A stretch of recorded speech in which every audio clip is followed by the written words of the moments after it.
네, 오늘부터 확통 3등급 프로젝트를 시작을 해보겠습니다. 말 그대로 3등급을 노리는 그런 영상이 될 거고요.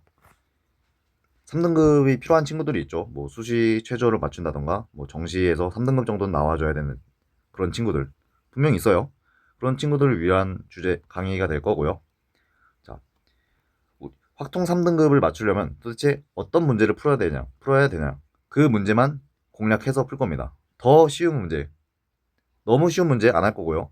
너무 어려운 문제도 하지 말자고. 딱 3등급 맞을 정도의 공부를 하자 이거예요.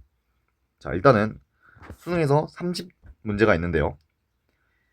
2점, 3점만 다 합치면 48점이에요. 그리고 4점만 다 따지면 52점입니다.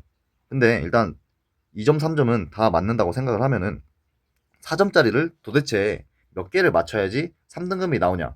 이게 좀 궁금하고 우리가 원하는 거잖아요. 자, 그래서 최근 등급 컷을 가져왔습니다. 자, 물론 이제 수능마다 문제가 다르긴 하지만 등급 컷이 거의 비슷하다는 거예요. 그러니까 3등급 정도 되는 애들은 그냥 다 고만고만한 문제를 푼다는 거거든요. 우리도 그 고만고만한 문제를 풀면 돼요. 자, 3컷의 평균은 대략 76점이에요. 그러면 이 2, 3점을 다 맞췄다는 가정하에 48점을 깔게 되면요. 28점 정도를 더 맞춰야 되는데 그거는 이제 4점짜리 7문항을 더 맞추셔야 된다는 얘기입니다. 자, 반대로 뭐 4컷, 나는 4컷이어도 좋다. 4컷의 평균은 거의 64점인데요.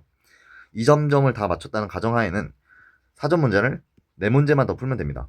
즉 가장 쉬운 4점 중에서 가장 쉬운 4문제 혹은 4점 중에서 가장 쉬운 7문제 그것만 제대로 공부하면 내가 원하는 성적이 나온다 이거예요. 자, 물론 이런 궁금증이 들죠.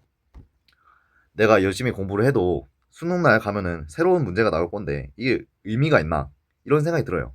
자, 근데 일단은 3점짜리는 그런 생각 안 해도 돼. 왜? 3점짜리는 거의 똑같은 문제가 나와.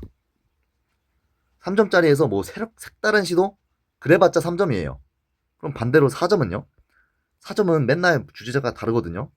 배치도 다르고. 그런데 4점 중에서도 초반 4점까지는 거의 비슷한 문제가 나와요. 자, 초반 4점 중에 뭐 속도가 속도 문제, 얘도 속도가 속도 문제. 얘랑 거의 똑같은 문제거든요.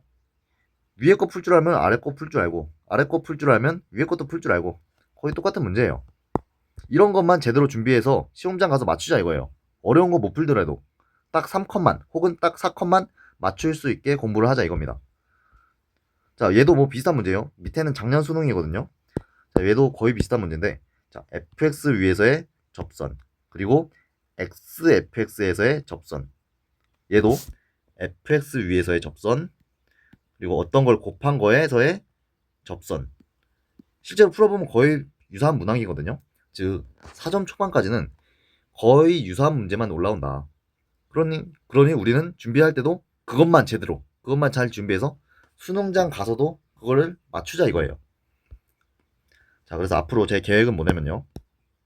일단 22학년도부터 시작해서 26학년도까지 6월, 9월 수능 총 15개의 시험지가 있습니다. 그거를 3컷 맞춤 혹은 4컷 맞춤 해설을 할 거예요. 자, 3등급이면 이 정도 맞춰야 된다. 이런 문제 맞춰야 된다. 이거 버려야 된다. 이거는 어쩔 수 없다. 4등급이면 여기까지는 해야 된다. 여기서부터는 안 해도 된다. 등급 컷에 맞춰서 실제 점수, 실제 등급 컷에 맞춰서 그거를 해설을 할 겁니다. 그걸 올릴 거예요. 자, 이렇게 해서 그 3등급 프로젝트에 대한 소개를 마쳤고요. 아마 주에 한 2번 정도는 올라갈 것 같습니다. 올라갈 것 같아요. 오늘도 아마 하나 올릴 것 같습니다. 네, 그래서 아무쪼록 도움이 됐으면 좋겠네요.